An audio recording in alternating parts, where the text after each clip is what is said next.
Were you ever in the war, Senator? No. Just sat back and waited to see who came out on top? Oh, come on, fanfic character. You weren't in the war either.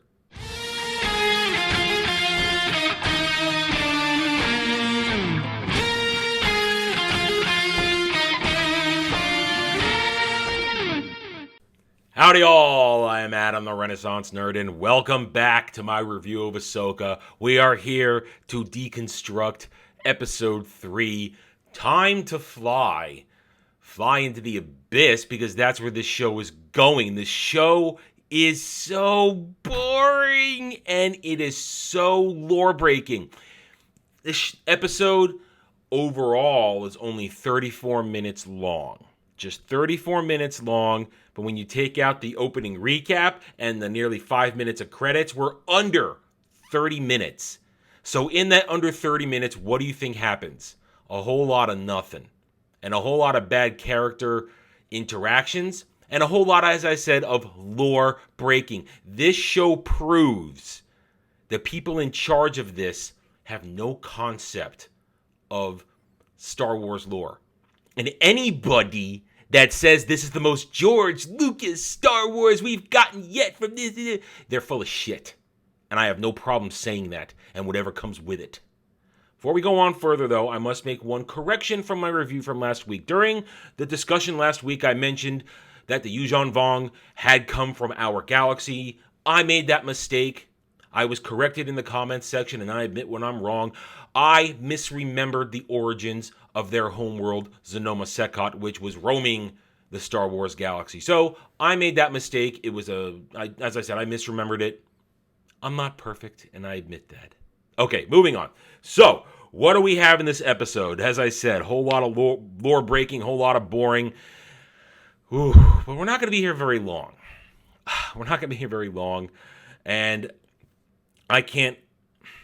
Let's just say we're going to spend time in the middle on perhaps the most retarded thing I've seen yet in any of Disney Star Wars. We've seen some dumb shit before, but no, this is so stupid what they do in the space battle. The big climactic moment, the action-packed moment of this episode is so stupid. You're going to be rolling your eyes and you're going to be laughing with me. Without further ado, let's get this shit show started. Can't see. How am I supposed to fight? I want you to see with more than just your eyes. Okay. Now what? Be still. Listen to my voice. Oh, I'll listen to your voice all right, Rosario, if I want to fall asleep. And I need to fall asleep because I didn't get a lot of sleep last night. I'm tired. Rosario Dawson is giving the most bland, emotionless, soulless performance I've ever seen her give. And as I said before, she's not a bad actress. She's a beautiful woman who's a decent actress, who's been in many movies, who's a veteran in Hollywood, a veteran in entertainment, and this is what we're getting from her. It's pathetic, it's sad, and it's boring. And this show, this scene is boring, and this scene is so lore-breaking. This whole extended scene, this extended conversation begins the lore-breaking. Sorry, we get to the real lore-breaking in the next couple scenes. Point is, we open with David Tennant droid training a 12-year-old boy, because that's a 12-year-old boy right there, and I'm sorry, I'm not into that. So David Tennant's training 12-year-old boy Sabine in fake Jedi stances. She's doing passable. Ahsoka comes in, watches boringly as it finishes, and then we get a perfect Dave Filoni moment. We're ripping off more original Star Wars. Now it's time to see without seeing. What does that mean? It means, let's put some blinders on. So Ahsoka gives 12-year-old Sabine Wren boy a beekeeper mask. 12-year-old boy Sabine starts to try and hit Ahsoka, while Ahsoka taunts her saying, "Where am I? I'm over here. Or I'm over here. Follow my voice. Do you hear my voice? I don't believe you can do this, Dave. this is a bad idea. I can't let you keep watching this show. That's the tone that you hear in this. Not only is this scene dragged out with her tapping Sabine on the shoulder, saying, "You're dead, you're dead." Gee, we've heard that before, haven't we? You're dead. Sabine wildly flailing about at nothing half the time. It goes on forever to also more terrible scene music. I hate the music in this show. It's not Star Wars. Never will be Star Wars.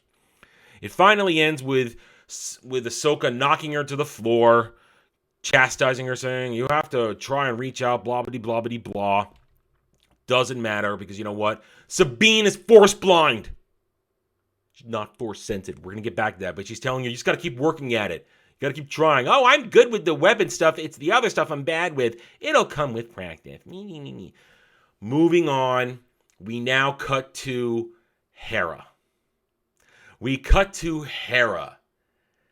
And this scene hurts my brain. First, you get the one thing this show does right. Gives you a nice shot of some space cruisers. Good job. Special effects actually work sometimes.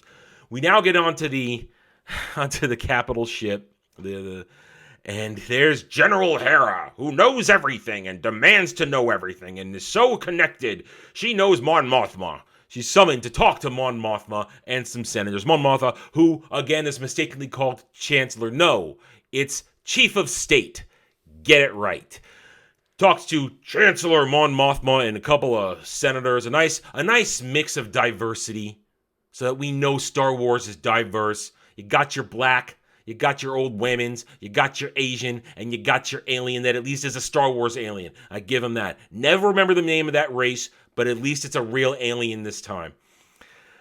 We get this big blah of Hera. Why do you want more money? You want more money for your pet project to just rescue Ezra Bridger? No. Because Ezra Bridger is really important, guys. They want you to remember that Ezra Bridger is important. The try-hard Jedi.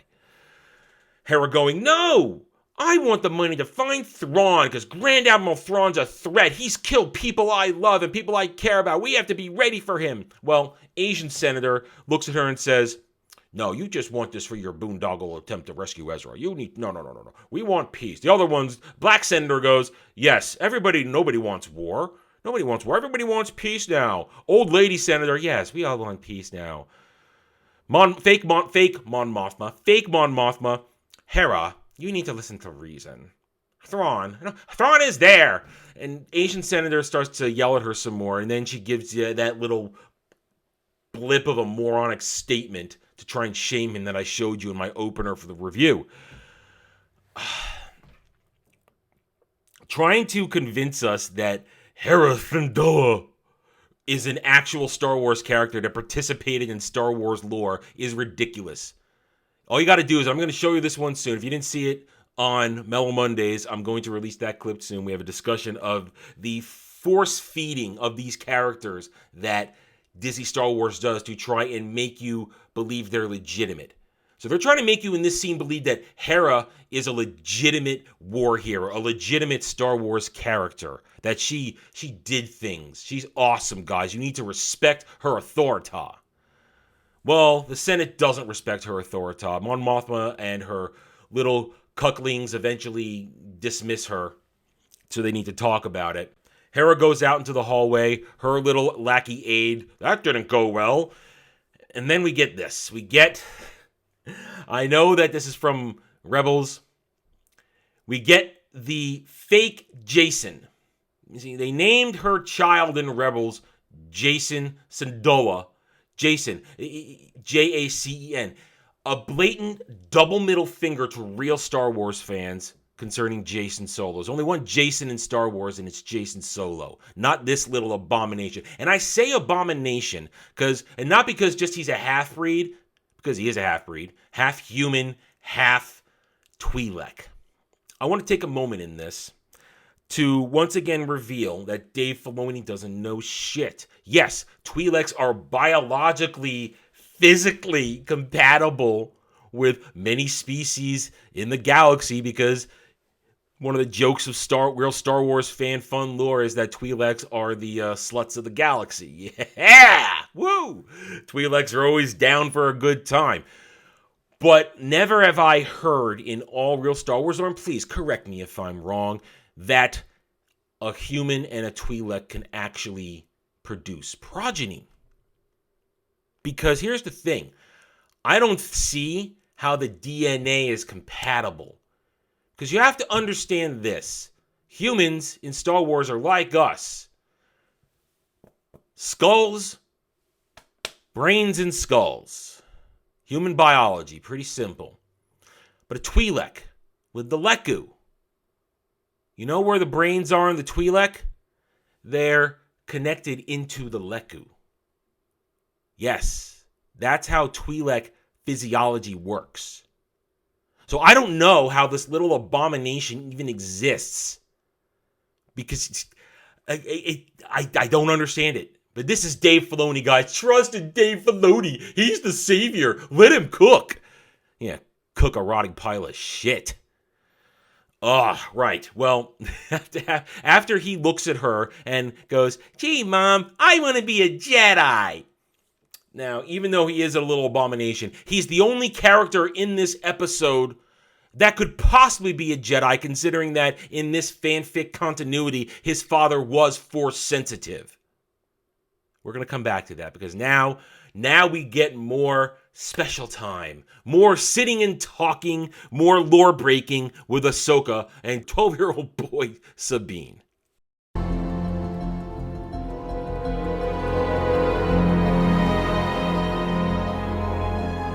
Sabine, I've got Hera.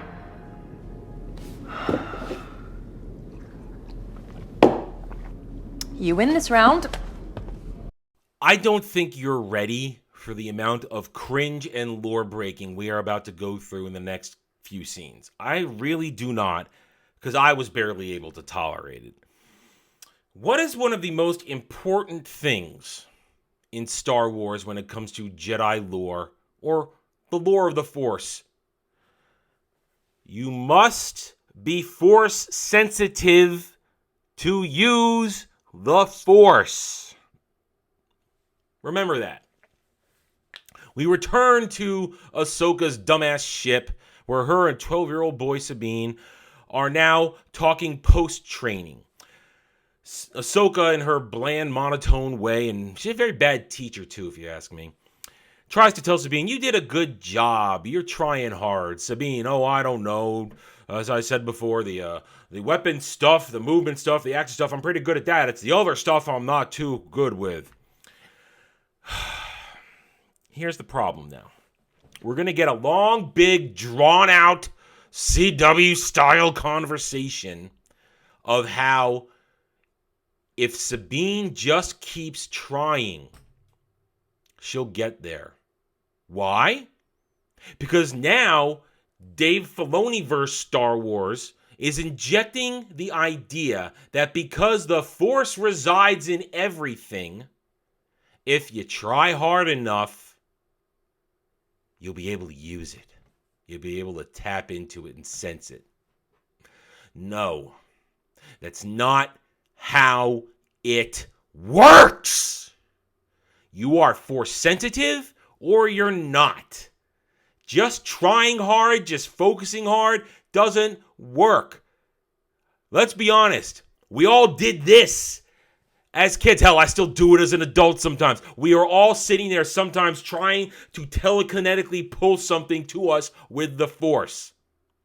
One, okay, the Force doesn't exist in our galaxy. But two, we're not Force sensitive and therefore we can't use it. And Sabine cannot either. But that is some bullshit that Dave Filoni's trying to introduce now to Star Wars lore. Once again, Disney Star Wars is bastardizing a traditional original line from Star Wars. Yoda's famous speech to Luke, "The Force surrounds us, binds us, it's in everything, between you, me, the tree." That whole speech, it binds us together, not this crude matter. They've taken that line and bastardized it, just like they bastardized the line that made them do Kenobi, so they could get another Vader-Obi-Wan fight. This is not how you do it. This is not how it works. And this is why we always say Disney Star Wars and Dave Filoni don't get it and they disrespect the lore. As I said in the previous segment, the only little bastard in this show that could possibly be Force sensitive and be a Jedi, aside from Ahsoka and the Dark Jedi running around in this episode, is that little abomination, Jason Sindola. Because his father, in this fanfic continuity, was Force sensitive. He's the only one that has a chance at being Force sensitive. Just because Sabine stares at a cup and tries to make it move doesn't mean she can be Force sensitive. It's not about want. It's not about trying. It's an immutable fact. You either are or you are not. Just like you're either a man or a woman. Yeah, I said that.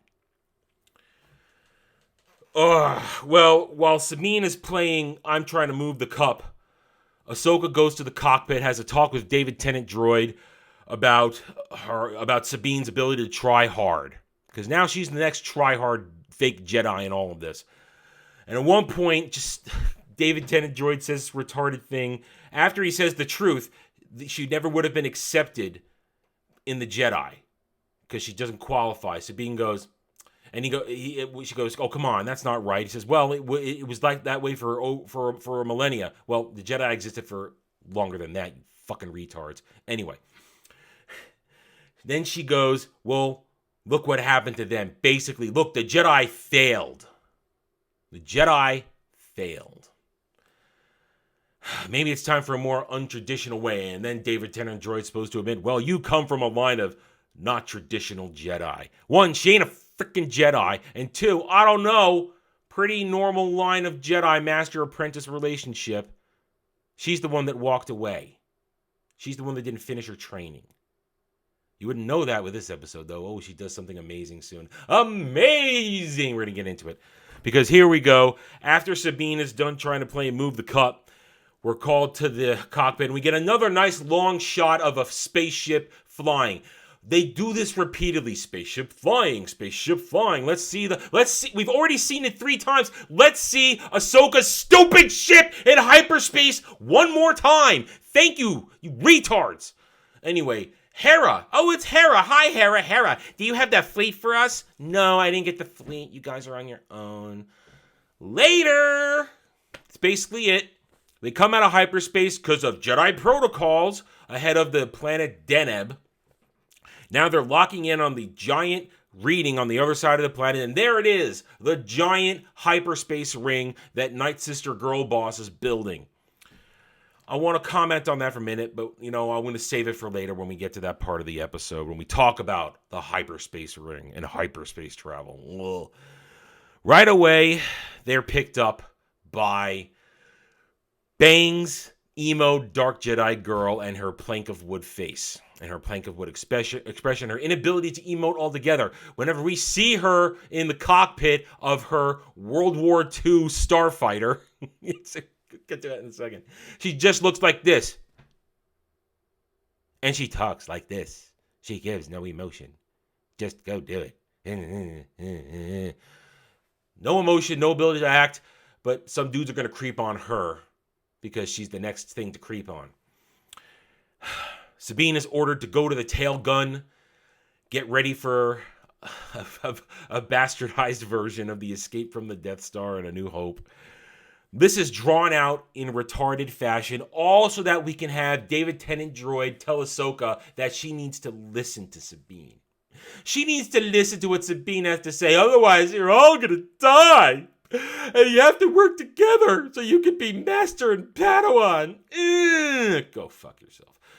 We get this long, drawn-out, stupid dogfighting chase scene until and again, it's retarded because we're going to find out very quickly that the firepower of these World War II jet fighters have zero punch. They are not deadly. I'm going to show you that real soon. Just bear with me.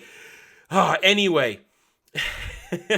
Ahsoka's dumbass ship gets in range of the hyperspace ring and Night Sister Girl Boss, who tells Bang's Dark Jedi girl to get out of the way. I'm going to open up fire with my turbo lasers.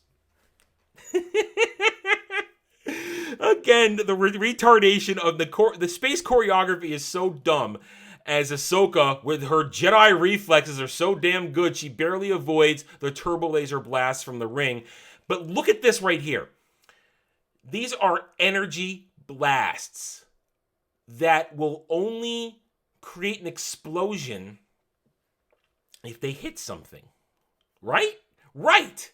They're only going to explode if they hit something. Otherwise, their energy, they'll just keep going off into the cosmos until they dissipate and run out of energy. Physics. I know it's Star Wars, fantasy, physics, and all that, but it's still an energy blast, which real Star Wars has been pretty good about forever.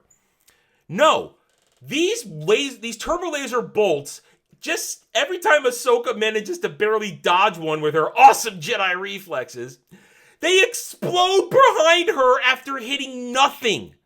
What are they hitting? It's empty space. This is retarded. It's stupid. Now eventually, Night Sister Girl Boss's turbo lasers have some sort of near hit, and Ahsoka's dumbass ship has a bit of a meltdown. The hyperdrive breaks down, all power systems break down.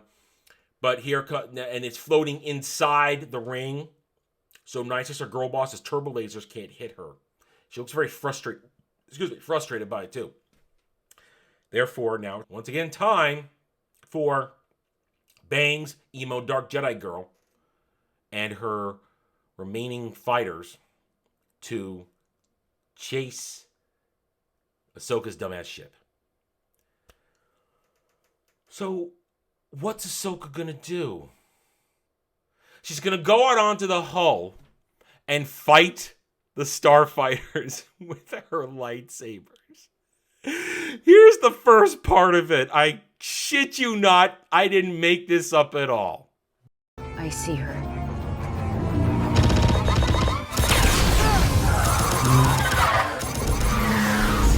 But wait, it gets better!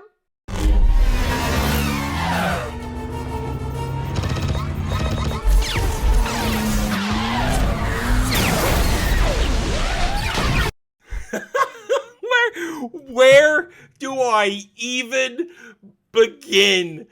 This show, this sequence basically shows you how stupid the first two episodes are when it comes to lightsabers. We'll get back to that. But first, let's unpack this. Ahsoka goes out to the hull of her dumbass ship and decides, as I just said, as you saw, to fight the starfighters with her lightsabers. First, she does the stupid flip, which I'm sorry. Yes, you might be able to use the Force to reattach yourself when you flip with that, but let's think about these. How fast are these fighters going? These things are going fast enough to break orbit from a planet. That's how fast these things are going. There is no way, even with Jedi reflexes, she's going to survive this. She cannot keep up with the speed of it. Not happening. So first of all, she shouldn't be able to dodge around them. That's just so bloody retarded. It's stupid. Second, you saw the second part when Bang's emo dark Jedi girl is coming in. There she is, coming in at her, firing. She's firing fighter grade laser blasts. No, Ahsoka's not blocking that. She's not blocking that with lightsabers. Or maybe she is. Because after that pathetic blocking, that retarded, stupid idea of doing it, and after she cuts off the wing of that fighter and it explodes, as you just saw, which again, there's no way she can do that. She's in zero gravity. There's no way she's jumping fast enough. There's no way it's not happening. It's so retarded. But then Sabine magically fixes everything just in time and manages to get the ship moving again and rotate the wings so Ahsoka, who's now floating in the air in space, can land on the wing and walk back inside. As Ahsoka is running down the wing, here comes Bang's emo dark Jedi girl for another pass and starts firing The laser blasts. Note in these screen caps as we go through them, Ahsoka has decided to run and not block these. The blasts are hitting the ship and doing no damage. So in the space of 5 minutes, after a scene just to try and make Ahsoka look like a badass, which she doesn't, she looks stupid, you then reveal that the laser blasts from the fighter that she worked so hard to block are completely useless against the hull of Ahsoka's dumbass ship. There you go. The retardation of Disney Star Wars. Anybody that says this is Star Wars has the mental capacity of a microbe. I said it again. If you're saying this is George Lucas, remotely George Lucas, I don't trust your opinion on anything, and I think you're full of shit. Anywho, Ahsoka gets back inside because now, they got enough power to get down to the planet. They're still being chased by Emo Bang's Dark Jedi Girl and Marok, the guy in the mask who's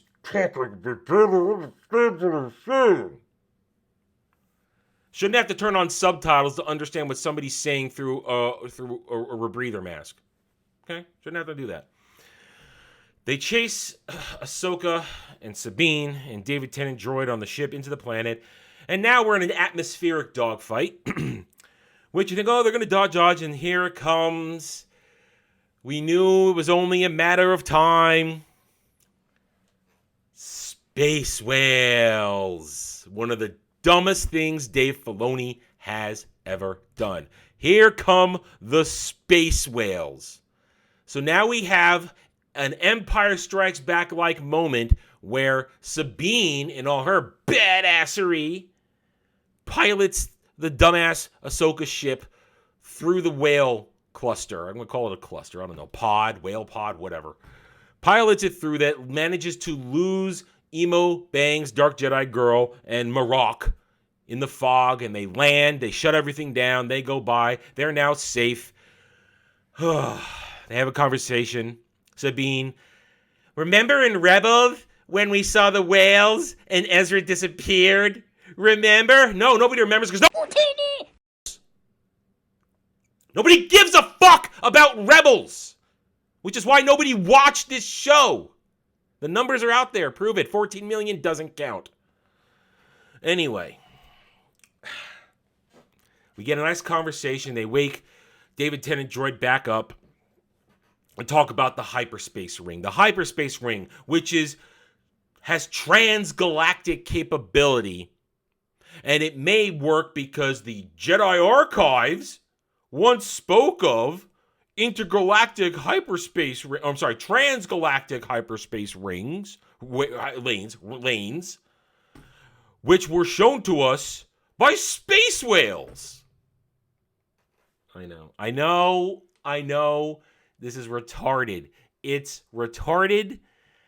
And we just have to keep going because we're almost done. We are moments away from being done, guys. We're almost there.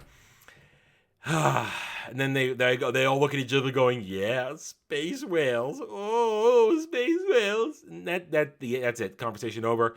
We get one last shot of Ray Stevenson ordering his people to go find the Jedi.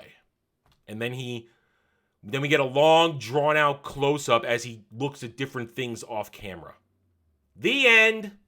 Episode done. Yay.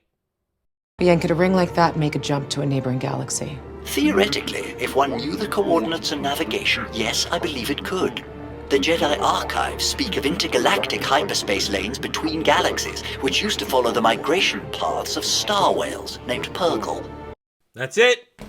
Whole lot of nothing happened, huh?